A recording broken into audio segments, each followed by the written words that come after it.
maybe after that, to Umbria for olive oil, I sent them an email. Let's see. Oh, police. We were speaking of police.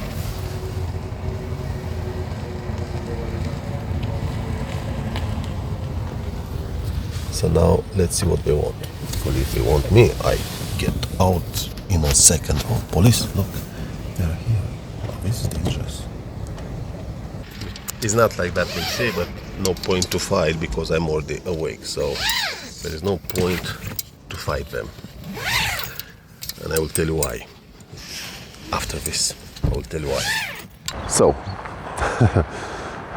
I told you there is no point to fight them, and then I shut it down the recording and jumped from the tent and closed it up.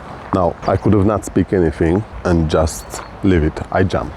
That's okay. He was interested in them, not in me, because the camping is there and he was interested in them. They want to make them pay there. Imagine this, for me, with a car, no electricity, no nothing. Just to go there with a car, have access to the showers, true, 38 euro, and I think 1.5 euro the local tax, whatever.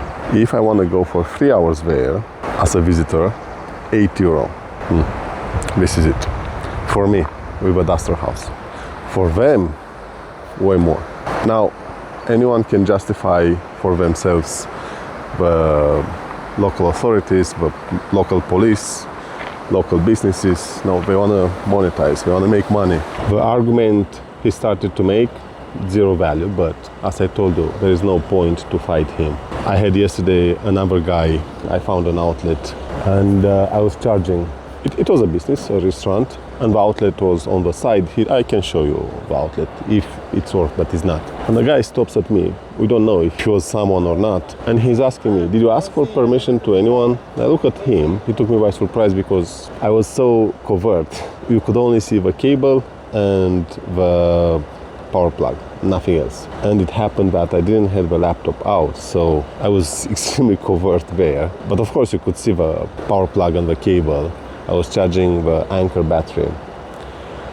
And I was looking on the phone, I don't know what. I was looking something on the phone. He took me by surprise and I look at him. I was so tired. It was sunny the whole day. It didn't feel like speaking, not arguing. Like speaking I didn't feel. And I look at him and I say, okay, should I go? Do you want me to go? No, but did you ask someone? I said, look, I can go.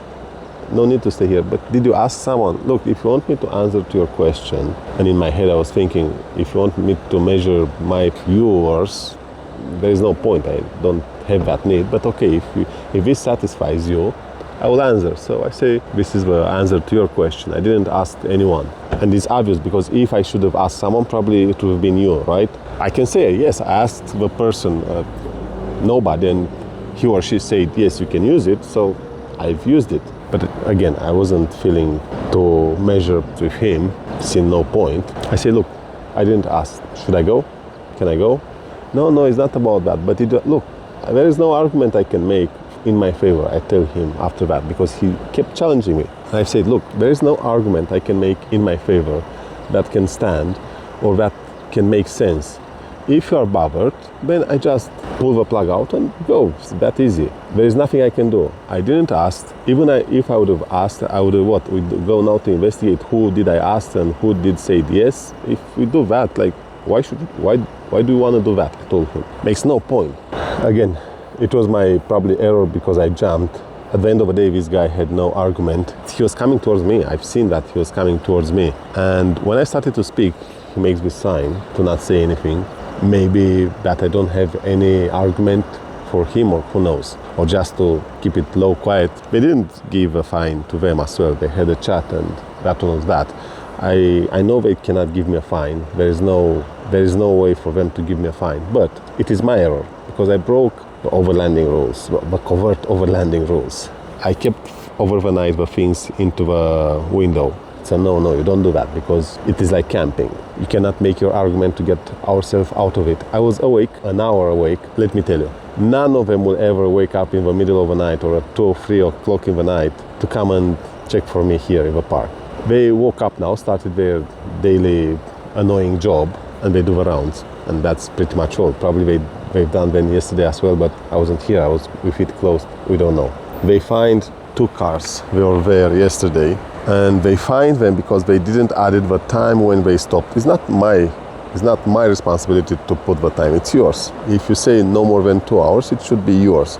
Or our society should pressure them in a way that if you wanna fine us because of that, because we stay more than 2 hours, put a device, check the cars, and then fine me. You should not be allowed, and local regulations, whatever, should not be constitutional to allow that.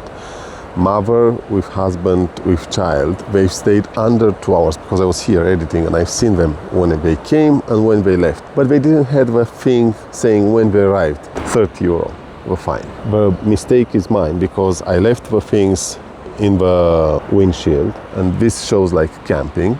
And then I was awake from 7 o'clock. I should have closed by then the tent. I was lazy, I was procrastinating. The rule is get out. This is the rule, simple. In Spain, small city, they have an area made for campers and cars like mine, like the DusterHouse, to park there free of charge. For the night, you sleep, you wake up, you go. Why not make the same thing here? Why not? It says private property when you get there. They privatize the mountain, as they have a tendency to do in Romania and other places. Not cool. Private property, let's make money, Not cool.